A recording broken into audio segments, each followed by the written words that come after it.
Arctic rose அல்லது fairy rose செடி அப்படின்னு சொல்லிட்டு சொல்லுவாங்க. இந்த ரோஸ் செடியை பேர் பாருங்கள். செடி ஃபுல்லாக வெறும் பூ தான் இருக்குது. நான் லாஸ்ட் டைம் இது ஒரு வீடியோ போட்டிருப்பேன், ஃபேரி ரோஸ் செடி அப்படின்னு சொல்லிட்டு.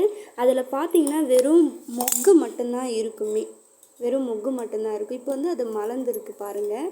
இதுலேயும் வந்து இன்னும் நிறைய மொக்கு இருக்குது. இதில் நீங்களே நோட் பண்ணிங்கன்னா தெரியும், நிறைய மொக்கு இருக்குது பாருங்கள். தெரியுதுங்களா? பாருங்கள், ஒரு இலை விட்டு ஒரு மொக்கு, ஒரு இலை விட்டு ஒரு மொக்குன்னு சொல்லிட்டு நிறைய இருக்குது. இதில் வந்து கிட்டத்தட்ட ஒரு 50 பூக்கு மேலே பூக்கள் மட்டுமே இதில் இருக்குது. கவுண்ட் பண்ணால் தெரியும். ஆனால் இதில் இன்னும் ஒரு 100 மொக்குக்கு மேலே, 100 இருக்கும் கண்டிப்பாக. 100 மேலே மொக்கு இன்னமும் அதிகமாக இருக்குது. இன்னும் நிறைய மொக்கு மலராமல். இதுவே இந்த செடியாட்டம் வந்து தாங்கி பிடிக்க முடியல. அப்படியே பூ அதிகமாக இருக்கிறதுனால அப்படியே வளைஞ்சிட்டு வந்துடுது இந்த செடியிலேருந்து. நோட் பண்ணால் தெரியுதுங்களா இன்னும் எவ்வளோ மொக்கு இருக்குதுன்னு?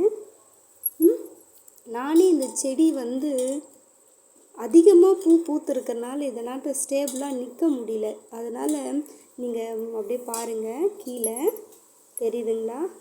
நோட் பண்ணுங்கள். நான் வந்து ஒரு கொம்பு வச்சு தான் ஊனி கொடுத்துருக்கேன். தெரியுதுங்களா? பூ அதிகமாக பூத்தனால கீழே வளைஞ்சின்னு வந்து விழுந்துருது. அதனால் ஒரு கொம்பு வச்சு ஊனி அந்த செடிக்கு வந்து நான் இது பண்ணி வச்சுருக்கேன்.